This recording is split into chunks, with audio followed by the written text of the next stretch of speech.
Alors Laurent, est-ce que tu es un écologiste? J'ai jamais été un écologiste parce que je déteste les politiciens, comme je l'ai dit à de nombreuses reprises, et que l'écologie a été le fief d'un groupuscule politique pendant des années. En France, on s'était habitué à penser que c'était la propriété d'un certain nombre de gens qu'on voit défiler à la télévision, c'est même pas la peine de redonner leur nom. Donc c'est des gens qui étaient les représentants politiques de l'écologie. Du coup, ça vous en éloigne si vous n'êtes pas du côté des politiciens. Or, l'écologie, comme je dis souvent, est un problème de société générale, de la société, et donc il appartient à tout le monde. Et il ne devrait pas y avoir de parti écologiste. Il devrait y avoir, l'écologie devrait être une des préoccupations de tous les partis politiques, mais surtout des citoyens. Et c'est heureusement ce qui se passe aujourd'hui. Ce sont les citoyens qui eux-mêmes prennent des initiatives écologiques absolument partout.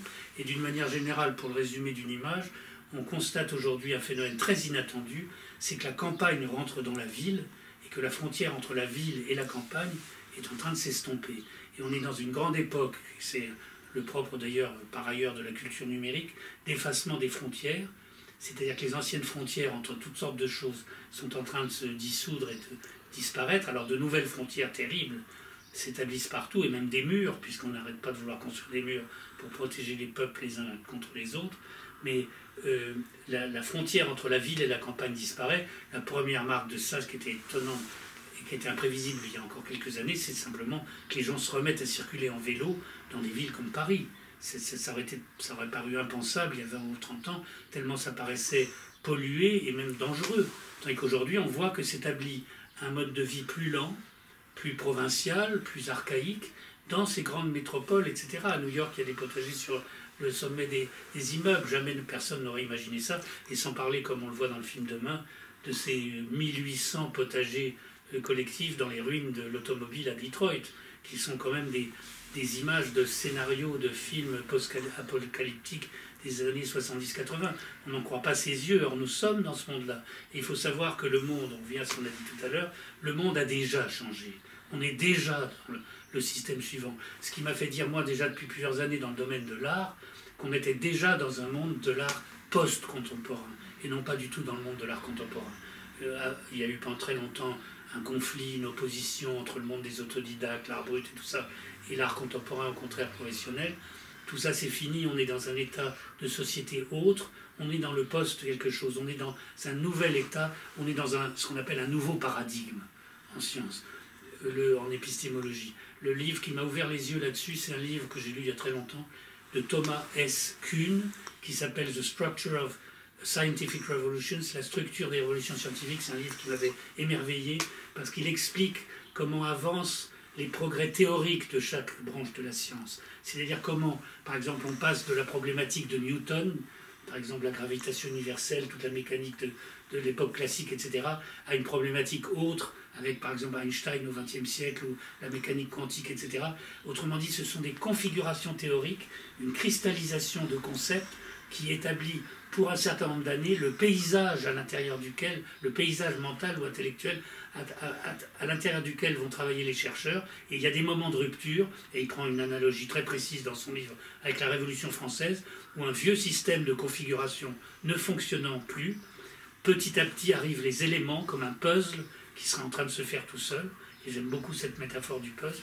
Les éléments commencent à se mettre en place pour fabriquer une nouvelle image qui va être le nouveau paradigme ou le nouveau paysage conceptuel qui va permettre à la société d'évoluer à un stade différent. Et c'est ce qui se passe en ce moment dans la politique et dans l'économie, etc.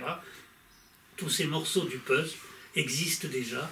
Ils ont été dispersés parce que, comme je le dis souvent, la société actuelle est volontairement, pour se protéger, pour durer, centrifuge, c'est-à-dire qu'elle rejette à la périphérie tous les éléments qui, s'ils étaient rassemblés, aideraient à constituer le nouveau paradigme qui nous sauverait. Et donc elle essaye pendant un certain temps encore de disperser ces éléments vitaux pour empêcher la prise de conscience du nouvel état de fait. Mais c'est impossible parce que la vie est la plus forte.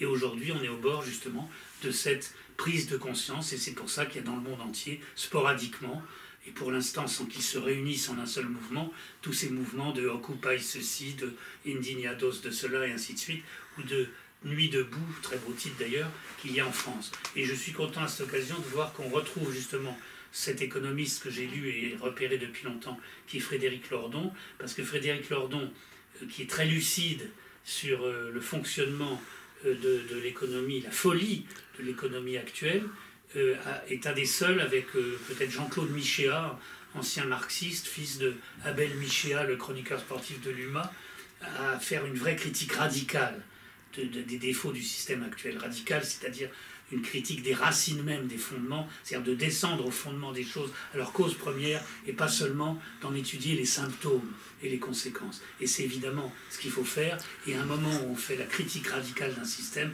c'est ça qui est un moment révolutionnaire. Alors on revient à ce mot de révolution que j'essayais d'éviter, mais une révolution, c'est quand justement on est capable d'aller à la racine des choses pour changer cette racine et repartir sur des bases nouvelles.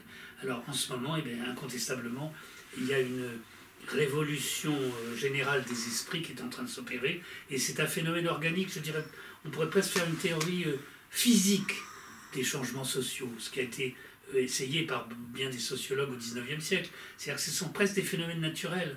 Les révolutions sont des séismes sociaux, sociologiques, et on ne peut pas les empêcher. C'est absolument nécessaire. Ce sont des mouvements souvent assortis de violence. Pour l'instant, Dieu merci, du moins dans les mouvements actuels occidentaux, il n'y a pas de violence. Et il faudrait souhaiter que cette révolution puisse se faire sans violence, c'est-à-dire par dissolution de l'ancien système, mais c'est peu vraisemblable pour la raison que les gens qui sont les premiers bénéficiaires et possesseurs de l'ancien système, évidemment, vont s'accrocher à leurs prérogatives et à leurs privilèges. Il y a toujours une nuit des privilèges, quelque part, dans une révolution. Et puis, il y aura aussi forcément un moment, je ne vois pas comment on pourrait éviter que les gens qui ont trop souffert, qui ont été trop victimes flouées complètement du système antérieur, ne demanderaient pas quand même aux responsables, aux criminels qui ont entretenu ce système destructeur, des comptes. Parce que c'est jamais arrivé dans l'histoire qu'on ne demande pas aux responsables un jour de payer l'addition tout de même. Pour revenir plus spécifiquement à l'écologie, tu as lu un livre dont tu m'avais parlé et qui t'a vraiment impressionné. Tu peux en parler ? Je le dois encore à Chomeau, décidément. Chomeau aura été mon maître spirituel, et si je devais casser ma pipe et qu'on cherchait ce type-là qui a fait ces vidéos, qu'est-ce qu'il a formé ? Tu sais, dans la vie des sages antiques, on dit qu'un tel a été formé par Anaxagore de je ne sais pas où, et ainsi de suite et tout. Moi, je pourrais dire que c'est un philosophe ermite dans la forêt de Fontainebleau qui m'a formé. C'est Chomeau, chez qui je suis allé pendant 15 ans, ou presque 20 ans, en tout cas plus de centaines de fois, et que j'ai enregistré, dont j'ai tiré un livre, etc. C'est Chomeau qui m'a enseigné ça. Il parlait, lui qui ne lisait jamais, puisqu'il se contentait d'écouter la radio, comme beaucoup de sculpteurs et de peintres qui peuvent mettre la radio tout en travaillant avec leurs mains, ce que peut difficilement faire un écrivain, que la parole en particulier dérange quand il écrit. Il écoutait très souvent, curieusement, France Culture, parce que c'est des émissions quand même culturelles où on apprenait des choses, plus toutes les émissions religieuses du dimanche matin. Il mettait son réveil à 5 h du matin pour écouter les émissions religieuses, toutes, les bouddhistes, les musulmans, les juifs, et ainsi de suite. Il disait, je les écoute tous, comme ça je peux les critiquer. Et donc Chomeau m'avait appris qu'il y avait un livre qui venait de sortir, enfin il était sorti un peu avant, vers 1963 ou 64, qui s'appelait Le Printemps silencieux, d'une certaine Rachel Carson. Et à l'époque, il n'y avait pas Internet, c'est en 1978, à l'époque, je n'avais pas fait de recherche sur cette Rachel Carson. Et c'est en voulant rééditer le livre de Chomeau, ce que j'ai fait il y a quelque temps, que j'ai fait une recherche sur Google, et que je me suis aperçu que cette Rachel Carson, complètement oubliée et inconnue en France, pour des raisons d'ailleurs je vais dire, cette Rachel Carson, en fait, était la fondatrice involontaire du mouvement environnementaliste américain, c'est-à-dire écologiste, comme on dit là-bas, parce que cette femme, à la fin des années 50, était une spécialiste qui travaillait pour un département américain de surveillance de la qualité sanitaire des rivières et des océans. Et elle avait écrit 1 ou 2 best-sellers du genre « Ces océans qui nous entourent », etc. Or, quand on est en Amérique, on est frappé par le fait qu'on est sur un continent entre 2 océans. L'eau est très présente. C'est pour ça aussi qu'il y a ce thème des requins qui apparaît très souvent aux États-Unis dans les films et en littérature, et qu'il y a beaucoup de gens qui sont des grands pêcheurs aux États-Unis, dans les lacs, etc. La pêche à la ligne ou la pêche professionnelle en mer. Et donc, cette femme avait écrit donc des best-sellers, et puis elle assiste, par hasard, puisqu'elle était la première génération de naturalistes à témoins de la chose, aux premiers épandages massifs de DDT sur les rivières, sur les champs, etc. À l'époque, c'était des petits avions qui se mettent derrière eux, comme on voit dans le film de Hitchcock, North by Northwest, La mort aux trousses. Il Il y a une scène très fameuse où il est aspergé comme ça de DDT. Eh bien, elle voit donc comment en quelques jours ou quelques nuits on tue toute vie dans une rivière entière avec des milliers, peut-être même des millions de poissons morts.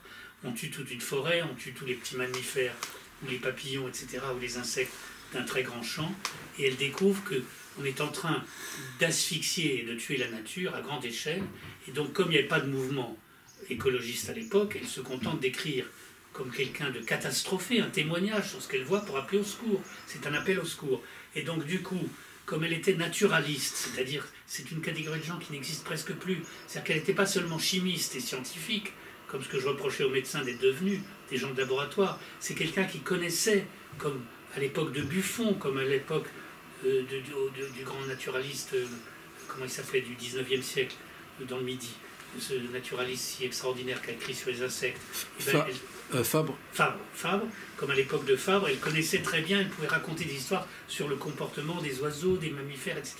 Et elle voit toutes ces espèces merveilleuses détruites par la chimie humaine. Et donc elle écrit ce livre, qui est un livre très bien écrit, très émouvant, qu'on referme comme on referme un roman, avec tristesse que ce soit fini. Al Gore, qui préface l'édition française, dit que c'est un des 10 grands livres en langue anglaise du XXe siècle. Je ne sais pas si c'est un grand critique littéraire, Al Gore, j'en doute, mais en tout cas, c'est un livre qui est vraiment très touchant.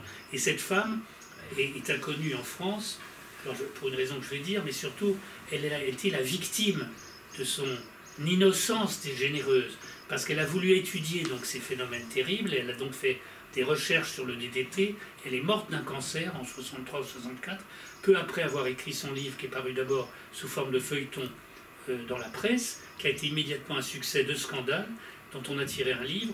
La firme, je crois que c'était déjà Monsanto, a fait immédiatement, comme contre-feu, écrire un contre-livre qu'il a diabolisé en la faisant passer par hystérique, passer pour une hystérique vieille fille, ennemie du progrès, et ainsi de suite, ce qu'elle n'était évidemment pas. Par ailleurs, elle était homosexuelle et vivait avec une femme, donc on a tiré argument contre elle aussi de ça.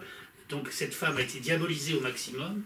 Elle est morte du cancer, donc probablement n'avoir pas pris assez de précautions dans ses recherches, donc elle est morte victime au fond de ses recherches. Et puis, on n'a presque plus jamais entendu parler d'elle. Aux États-Unis, son livre a continué à se publier.